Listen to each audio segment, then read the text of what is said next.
اعوذ باللہ من الشیطان الرجیم بسم اللہ الرحمن الرحیم اللہم صلی علی سیدنا محمد وعلی آل سیدنا محمد واصحاب سیدنا محمد وبارک وسلم علیہم۔ السلام علیکم ورحمۃ اللہ وبرکاتہ۔ محترم سامعین کرام، سیرت پاک صلی اللہ علیہ وسلم کا آج سبق نمبر 183واں حصہ اول، جس کا عنوان ہے رجی کا دردناک قصہ۔ رجی کنویں کا ایک نام ہے، کنویں کا ایک نام، اسی کے آس پاس کے قصہ نقل کیا ہے سیرت نگار نے، جو غزوہ احد کے بعد اللہ تبارک و تعالیٰ نے قرآن مقدس نازل فرمایا تھا، اور اس پر قرآنی تبصرہ کیا تھا۔ غزوہ احد میں جو پہلے جیت ہوئی، فتح ہوئی، اس کے بعد پھر ہار ہوئی اور پھر فتح ہوئی، اس پر جو قرآنی تبصرہ تھا یہ ہم نے تفصیل سے پڑھ لیا تھا پچھلے سبق میں۔ 182واں سبق تھا، اس کا 2 حصے اس کے کیے تھے ہم نے۔ آج کا سبق جو ہے رجی کا دردناک قصہ۔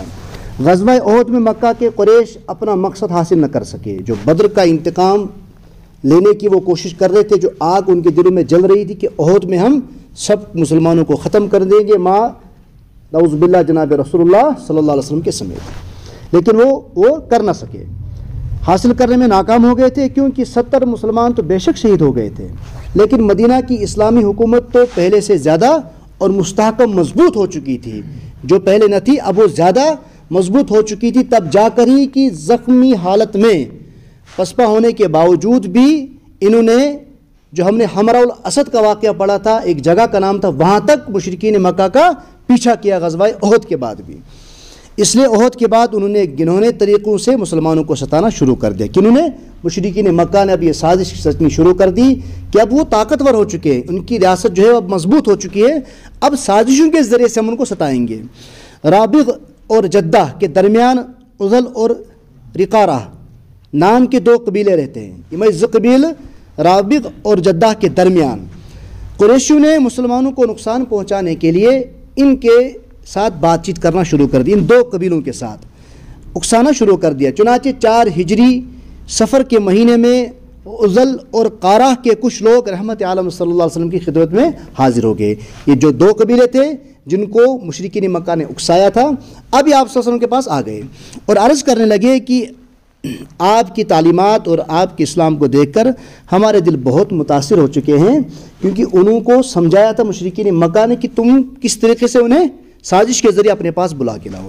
اب یہ سازشن آئے وہاں پر تاکہ وہ ان کو ٹھیک طرح سے تبلیغ کر سکے، آپ کچھ افراد کو، کچھ صحابہ کو بھیجیں ہمارے پاس تاکہ وہ ہماری اصلاح کریں اور تبلیغ کر سکے۔ رحمت عالم صلی اللہ علیہ وسلم نے ان کی باتوں کو اعتبار فرمایا اور حضرت عاصم بن ثابت رضی اللہ تعالیٰ عنہ کی ذمہ داری میں 10 صحابہ کرام کو، جو تعلیم یافتہ صحابہ کرام تھے، ان کو روانہ کر دیا۔ لیکن ان کے دلوں میں چور چھپا ہوا تھا، کہ ان کے دلوں میں یہ جو قبیلے والے آپ صلی اللہ علیہ وسلم کے پاس آئے تھے، جس وقت یہ صحابہ کرام رجی نام کے کنویں کے پاس پہنچے، جس کا آج یہ قصہ چل رہا ہے، پاس پہنچے، جو اسفان اور مکہ کے درمیان ہے، اسفان اور مکہ کے درمیان، یعنی کہ مکہ سے دور ایک جگہ ہے اسفان، اس کے درمیان میں یہ کنواں ہے۔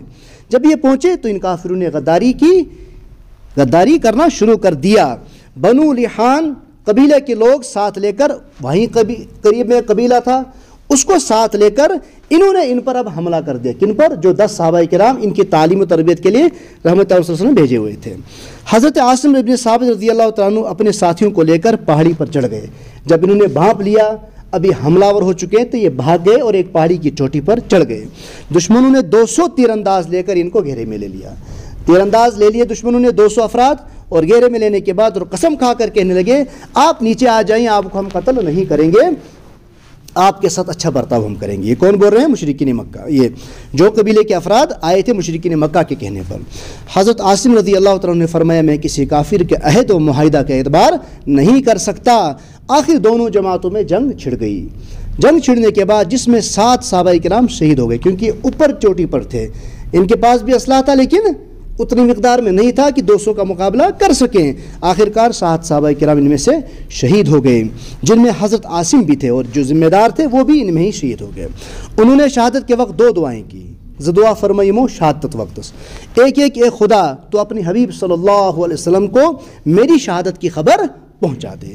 چنانچہ بخاری شریف میں ہے کہ آپ رضی اللہ تعالیٰ عنہ کی دعا وحی کے ذریعے آپ صلی اللہ علیہ وسلم کو تک پہنچا دی گئی، خبر دے دی گئی۔ دوسری دعا یہ فرمائی کہ میرے خدا آج میں تیرے دین کی حفاظت کرتے کرتے اپنی جان قربان کر رہا ہوں، تو اپنے کرم سے میرے جسم یعنی میری لاش کو ان کے حوالے نہیں کرنا۔ یہ دعا اس لیے فرمائی کیونکہ جنگ احد میں ان کے ہاتھوں مکہ کی ایک بوڑھی سلافہ بنت سعیدہ کہ 2 بیٹے قتل ہو چکے تھے، مشرکین مکہ کے ساتھ جو لڑنے آئے تھے انہی کے ہاتھوں وہ قتل ہو چکے تھے۔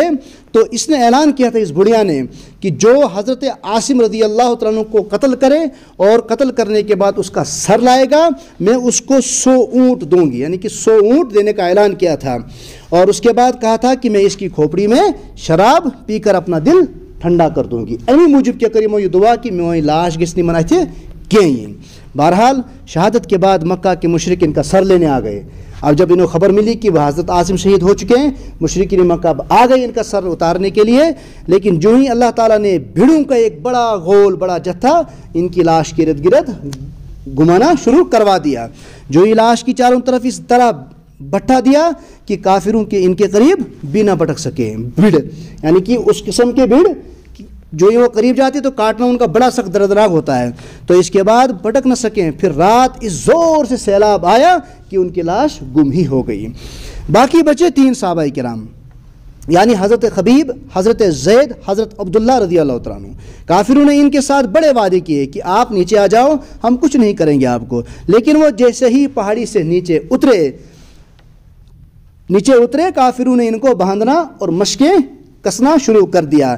اس پر حضرت عبداللہ رضی اللہ تعالیٰ عنہ نے فرمایا یہ تمہاری پہلی غداری ہے، اور یہ کہہ کر زمین کے ساتھ ایسے چمٹ گئے یمن کی غداری بے دوگنے کرو تو یہ غداری ہے، وہ زمین کے ساتھ اس طریقے سے چمٹ گئے کہ پھر وہاں زمین کو چھوڑا نہیں انہوں نے۔ بہرحال جب کافروں نے سمجھ لیا کہ اب یہ اٹھنے والے نہیں ہیں تو حضرت رضی اللہ تعالیٰ عنہ کو وہیں اسی جگہ پر شہید کر دیا گیا، اور ابن حشام کی روایت ہے کہ انہوں نے زبردست مقابلہ کیا، آخر وہ شہید ہو گئے۔ انشاءاللہ اس کے بعد جو 2 صحابہ بچتے ان کے ساتھ کیا ہوا یہ ہم انشاءاللہ کل پڑھیں گے۔